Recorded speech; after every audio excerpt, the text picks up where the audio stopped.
Welcome back and happy Valentine's weekend to all. We have an out-of-this-world show in store for you tonight. I'm Ricky Whitmore with World News and Breaking News. To my left is Julianne Roberts with MLC News. Later in the show, we will learn about the Super Bowl with our sports anchor Madison, history with Professor Jeffrey, and weather with Thunderous Tom, as well as movie time with Spencer. A special thanks to our tech crew, Madison, Spencer, Tom, and Dominic, and our drivers, Uncle Rich and Jody. Later in the show, we will have a special interview with Uncle Rich. So sit back, relax, grab a cup of coffee or hot chocolate, and enjoy the show. Good evening and welcome back to the MLC Today Show. Tonight for breaking news, Jack LaLanne, the creator of the Power Juicer, passed away. From the unperspiring ease of his jumping jacks to his peppy slogans, "Your waistline is your lifeline," Jack LaLanne was the father of the biggest health movement in the world, says Dr. Mehmet Oz, and he walked the walk. After an 80-year routine of exercise, no sweets and no caffeine, the tireless fitness fanatic in his prime, he did 1,333 push-ups in 23 minutes. Died on January 23rd at 96. Proof of what results you get from working out daily and eating well, says former California governor and champion bodybuilder Arnold Schwarzenegger. Suffering from pneumonia, LaLanne passed away at home in Morro Bay, California, with his wife of 61 years, Elaine, and their 3 children by his side.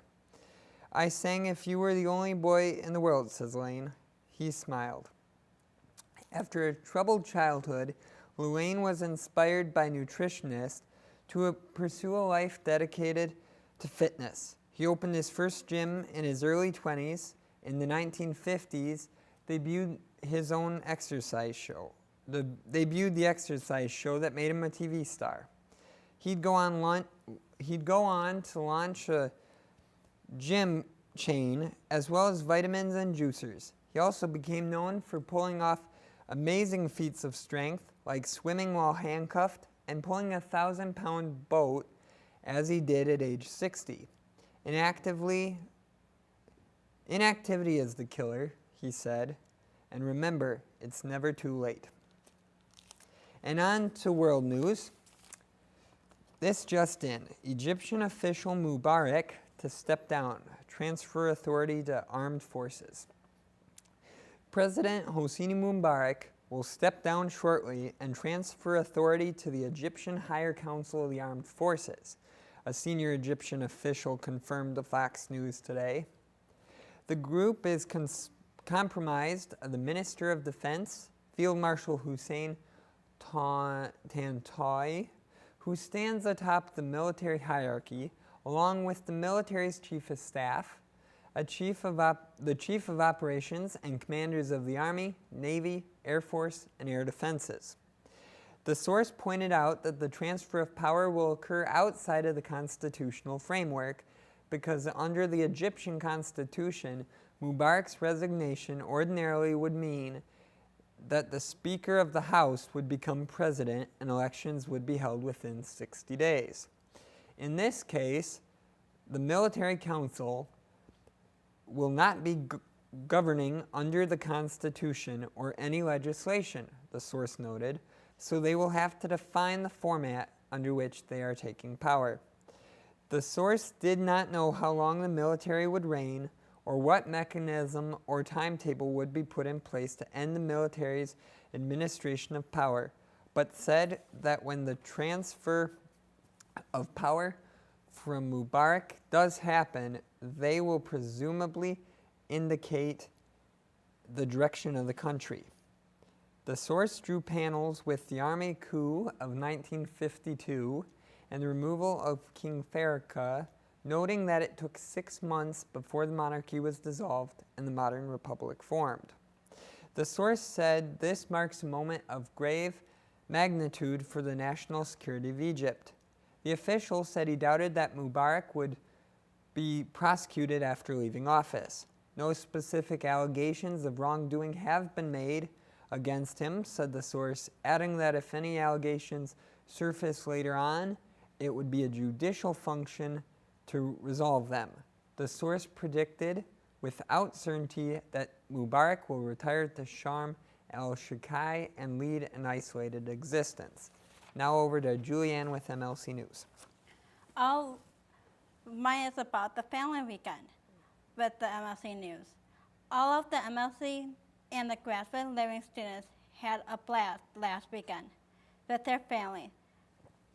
Some of the activities were sledding and many others that were related with being with their families. This was last weekend because we had the Winter Fest, and it was located at our school. That's all I have for the MLC News. There's more after the break.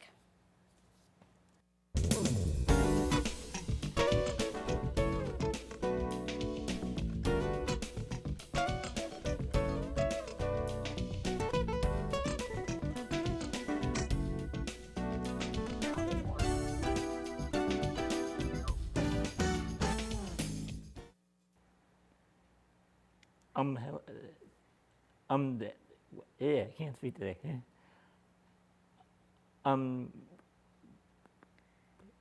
Weather in the U.S. It's 20 inches of snow in Chicago on the 1st and 2nd from a blizzard, and the weekend forecast is a few snow showers on Friday with a high of 30 and a low of 19. And on Saturday, mainly cloudy, high of 36 and a low of 32. And on Sunday, partly to mostly cloudy with a high around 40 and a low of 29. Now on to sports with Maddie. Hi. So who won the Super Bowl? You guessed it, Packers. Of course. They rule. Sorry, Brett Favre. You're out of the game.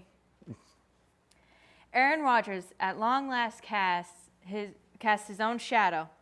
Rodgers led the Packers to its first Super Bowl victory in 14 years, 31-25. Rodgers threw for 304 yards and made a 29-yard touchdown. Pass to Jordy Nelson. Greg Jennings caught 2 of Rodgers' 3 touchdown passes. Packers started the game 21-3 going into halftime and became the second number 6 seed to win the Super Bowl. A total of 1,250 temporary seats were considered unsafe hours before kickoff. About 400 people with tickets couldn't be seated inside the stadium, and the league offering refunds of triple the ticket price. At least the Packers and Steelers put on a terrific show after Christina Aguilera botched the lyrics to the national anthem. We've been a team that's overcome adversity all year, Jennings said, who noted injuries to Charles Woodson and Driver. Our head captain goes down, emotional in the locker room. Our number 1 receiver goes down. More emotions are going, flying in the locker room, but we find a way to bottle it up and exert it all out here on the field. Go Packers. Hey everybody, I'm Jeffrey with the history of rock and regular history. And basically what I'm doing for rock is kind of a double whammy, Cataclysm and Ex Deo. But I'm going to start with Cataclysm. And basically they're a Montreal-based band who started during the early 90s and had become somewhat successful, but by the late 80s, the original singer left and the bass player, Maurizio Ignacio, took over the vocals, and they had to get another bassist for it. And then, and they still are doing well with the new vocalist, and Maurizio ended up forming a side project, Ex Deo, which is based off of most of the lyrics are based off of Roman history, and but they only have one CD out with Ex Deo, but more with Cataclysm, and Maurizio claims that XDO is just its own band. So, and yeah. And now on to regular history. And what I'm talking about is the Industrial Revolution. The Industrial Revolution really started mid-18th century when you had a lot of factors that came into it. There was a lot of surplus labor there's like agricultural began to be mechanized, so you had a lot of farming required fewer laborers, and it became more productive, so more people moved to the cities. And initially, it was not steam power or steam engines that started it. It was mostly artisans using this large amount of surplus labor to do repetitive tasks, basically. Then later, steam engines and whatnot mobilized. The Industrial Revolution provided a lot of unskilled workers that moved into the cities, higher wages, but usually not necessarily better quality of life. Now on to the rest of the MLC Today Show. Hi, I'm Spencer, and welcome to Movie Time. It's Valentine's Day, the time of love and all that good stuff. Well, anyhow, but, some people, they don't like Valentine's Day. Valentine's Day brings up bad memories, and that's why I'm bringing up a great little slasher classic from the 80s, baby, My Bloody Valentine. Yeah, you thought I was going to do romantic comedy. Shit, what you? Well, anyhow, My Bloody Valentine is about a small mining town called Valentine's Bluffs, and it's a pretty nice little town, but only one problem. About 20 years ago, a gas leak at the mine blew it up when the supervisor decided to head over to the dance early, leaving a whole bunch of people to be trapped under the rubble and die horrible, horrible deaths. Well, only one guy survived, and he later on the next year killed those two supervisors and cut out their hearts as a warning to everybody in town. Well, cut to 20 years later, and finally, after 20 years, the town is ready to throw another dance. One problem, though. Hearts start showing up in candy boxes to the officials of the town, and they cancel the dance. But a bunch of kids are unaware of what's going on, as always, and they end up throwing their own little dance. Happens to be, though, right on the mine grounds. So, it's going to be one heck of a night of chaos, ladies and gentlemen. I consider this movie to be actually one of the best slasher movies, actually, of all time. Next to Texas Chainsaw Massacre, Halloween, Nightmare on Elm Street. I consider this to be actually, truly, one of the few best, because there's actually more stinkers than there are good ones. So if you want a good little romantic, you want a little Valentine's Day twist, but a lot of bloodshed, I say check out My Bloody Valentine. It truly is a little gem.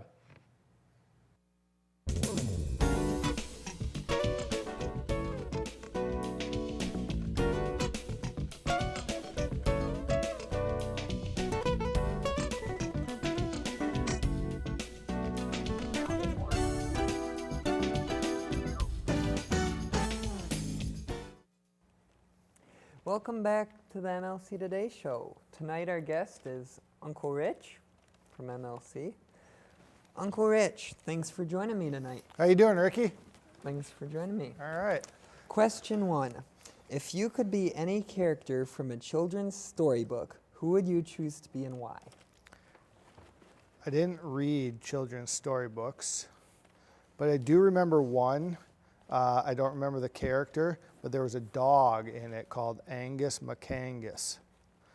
That's the character I'd be, because I'd always go on these great adventures. Question 2. What was the funniest thing that happened on the trip to the Apostle Islands this year? The funniest thing that happened on the trip of the